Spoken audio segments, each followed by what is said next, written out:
She's also quoted in this article saying, "I'm a theater kid that got everything she wanted." The problem is that no one's lining up.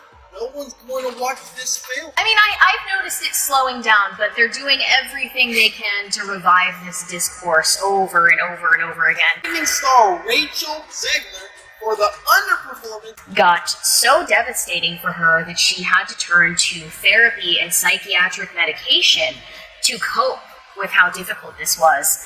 She was then criticized for dragging her personal politics in the middle of promoting a movie.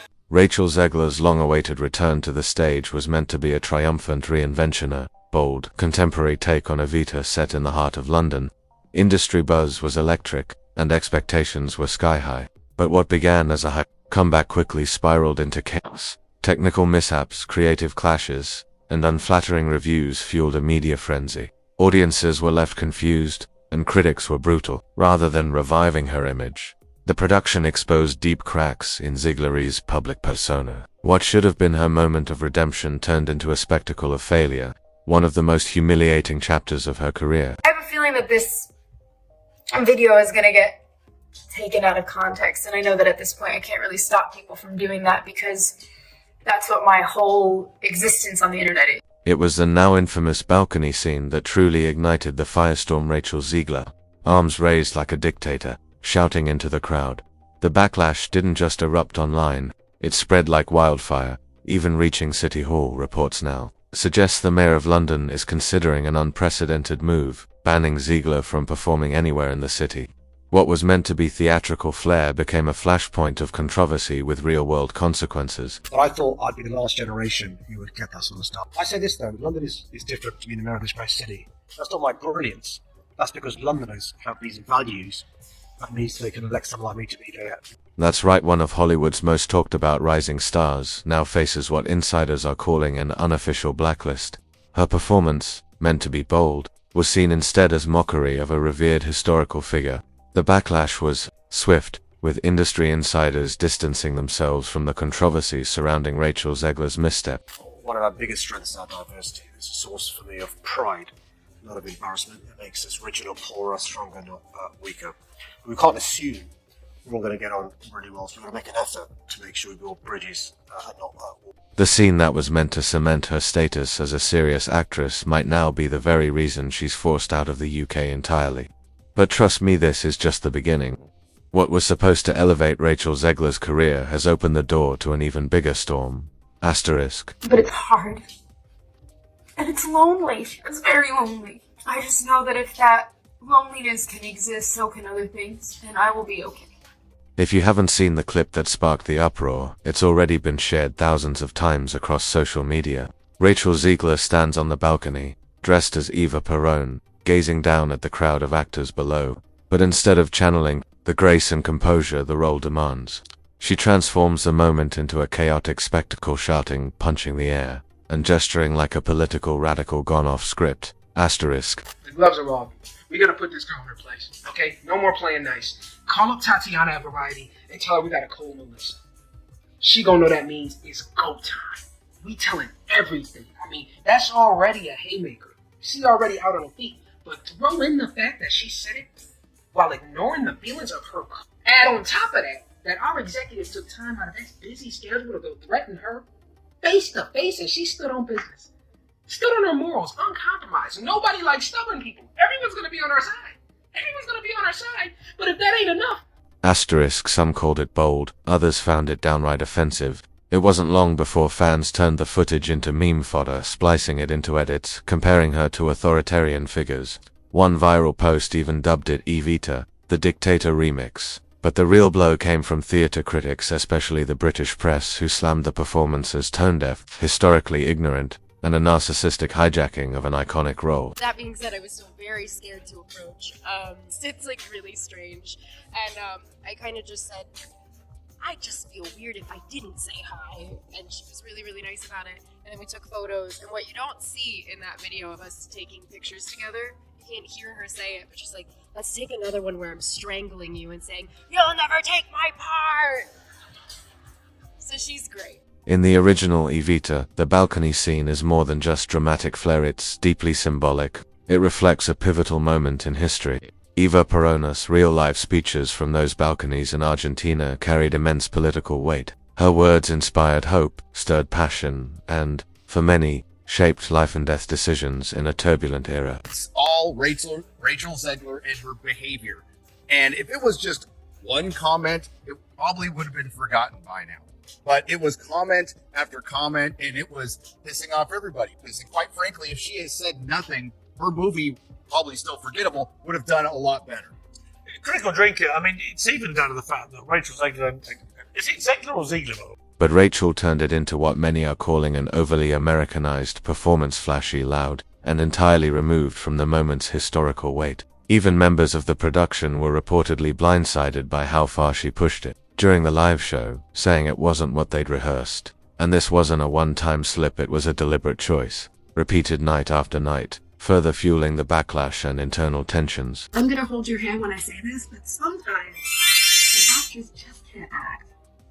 That she wasn't menacing, she wasn't intimidating, she just didn't have that villain aura that you need to have to portray one of these classic Disney characters. Her line delivery felt choppy, and even when it came to her singing the songs, it just felt like it was half in. I would not see it again. In terms of set design and world building, this movie is visually stunning. The one-liners and the little quips are hilariously good. Rachel's Southern twang does come out a little bit. Rachel's did get me on the end. I would say it's like a 3 out of 5. That being said, I do think you should see it on your own versus listen to everybody else's opinion. But on the flip side of that, I will say sometimes it is the casting choice that just makes or breaks it. Audience members from multiple nights reported the same experience: over-the-top theatrics, improvised gestures, and an attitude that felt more mocking than meaningful. But that was just the beginning. While fans debated online, something bigger was unfolding behind the scenes. According to sources close to London's Arts Council, complaints poured in within days of the viral performance from fans, donors, cultural committees, and even members of parliament. The consensus: Rachel's portrayal not only missed the mark but disrespected both the historical legacy and serious theatre. Behind closed doors, pressure on the mayor's office grew. Insiders say that after a heated city council session, the mayor privately expressed deep disappointment to theatre administrators, calling the performance a cultural insult to London's theatrical heritage. Though the statement wasn't public, word spread quickly, igniting a media firestorm. I have never been on Reddit willingly. I do not have one. Sometimes when I really want the hot goss, I'll go on like r/Broadway because I want to know what's going on. But then when I started doing Broadway shows and my name was on those Reddits, I went, this is no longer a safe space for me. I can't read about this. And so I have never been on Reddit willingly. I like to think that playing characters has awakened something that was always there and that I just wasn't aware of. Essentially, like, being Lucy Gray in the Hunger Games was a real turning point for me as a person and deciding what I would and wouldn't stand for in treatment I received from others or the way that others were treated in the world. And so she's got one of my favorite lines, which is, I don't sing when I'm told, I sing when I have something to say. And I think that's such a beautiful sentiment and certainly a testament to how Suzanne Collins writes her female characters. But, you know, there's been a nugget I found in every character I've played. With Snow White, with Anthea, with Maria, even the animated characters that I've voiced. There's got to be a little bit of you everywhere, so I'm very lucky. UK tabloids plastered headlines like Eva or Egos. Rachel Zegler slammed for woke rewriting and Mayor furious over Hollywood invasion of West End stage. The backlash didn't end there. Several venues reportedly withdrew from future touring negotiations, citing concerns over reputational risk linked to the controversy surrounding Zegler's performance. Imagine a place where everyone is free to be who they want to be and love who they want to love. That's London. The richness of our diversity and the community spirit we take into our daily lives is what makes our city so special. When forces seek to divide us, we stand together. In the face of uncertainty, we don't turn on each other, we look out for one another. That's why our city doesn't just stand strong against hate, we shine bright as a beacon of hope. A place where all, regardless of faith, race or background, are welcome, valued and cherished. Rachel Zegler's highly anticipated Evita comeback was supposed to cement her status as a serious actress. Instead, it has spiraled into one of the most explosive scandals in recent West End history, triggering backlash from fans, critics, theatre insiders, and even political leaders in London. The controversy all started with a viral clip of Zegler's infamous balcony scene. Dressed as Eva Perón, she stood poised above the crowd. But rather than embodying the grace and solemnity the role demands, she erupted in an over-the-top performance. She shouted, punched the air, and gestured wildly, more like a political radical than a revered historical figure. The clip quickly flooded social media, inspiring countless memes comparing her to authoritarian figures and mocking the performance. One viral post dubbed it Evita, the dictator remix. Critics were swift and brutal, especially in the UK, where theatre is treated with deep reverence. British reviewers called the performance tone-deaf, historically detached, and a narcissistic hijacking of a sacred role.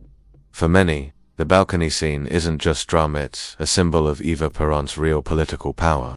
Her speeches from those very balconies shaped history in Argentina, inspiring millions and carrying life or death weight. To British theatre veterans and audiences, Zegler's flashy, Americanized interpretation was disrespectful, cheapening both the legacy of Perón and London's theatrical tradition.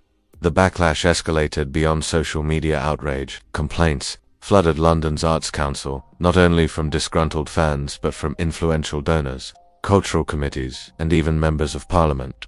The mayor's office reportedly received numerous grievances, culminating in a tense city council session. Following this, the mayor privately expressed deep disappointment to several theatre administrators, condemning the performance as a cultural insult to London's theatrical heritage. Though this statement was never made public, word leaked and ignited a media firestorm. UK tabloids had a field day. Headlines screamed Eva or egos. Rachel Zegler slammed for woke rewriting, and Mayor furious over Hollywood invasion of West End stage. Multiple venues allegedly pulled out of future tours with Evita, citing reputational risk. Some cultural commentators even called for an informal ban on American productions that treat historical narratives as mere props for personal branding. In London's theatre world, where reputation is everything, this sent shockwaves. The situation worsened dramatically when Rachel posted a cryptic Instagram story amid the chaos. The poster black screen with white text reading "London was never ready for a woman who speaks power," followed by a laughing emoji, stayed online only briefly before being deleted. Screenshots circulated instantly to her supporters. Was a bold clapback, a reclaiming of the narrative. To many in the UK theatre community, it was a direct insult, mocking not only the criticism but the very cultural foundation of London theatre. The timing couldn't have been worse. As complaints mounted and venues distanced themselves, her Instagram story confirmed critics' worst fears, that Zegler wasn't interested in honoring history but in turning Evita into a self-serving branding moment. Major culture commentators condemned the post. A prominent London columnist wrote, "This isn't feminism, it's ego disguised as empowerment." Others labeled her tone juvenile, defiant, and embarrassingly American. The fallout wasn't limited to public opinion. Leaked texts from Evita's crew painted a bleak backstage picture. Cast and crew expressed frustration and anger over Zegler's attitude. Messages described her as someone who believed she was Eva reincarnated, refusing to take direction and hijacking the production. Some crew members even threatened to quit if she continued to headline the show. One anonymous stagehand told a British outlet that Zegler had lost the dressing room, and morale was at an all-time low. The director reportedly attempted damage control by imposing stricter guidelines and holding a private meeting with Zegler to tone down her performance and avoid public comment. However, insiders say the meeting was tense and unproductive. This backstage turmoil began affecting the audience's experience. Ticket holders posted reviews describing the stage energy as tense and disconnected.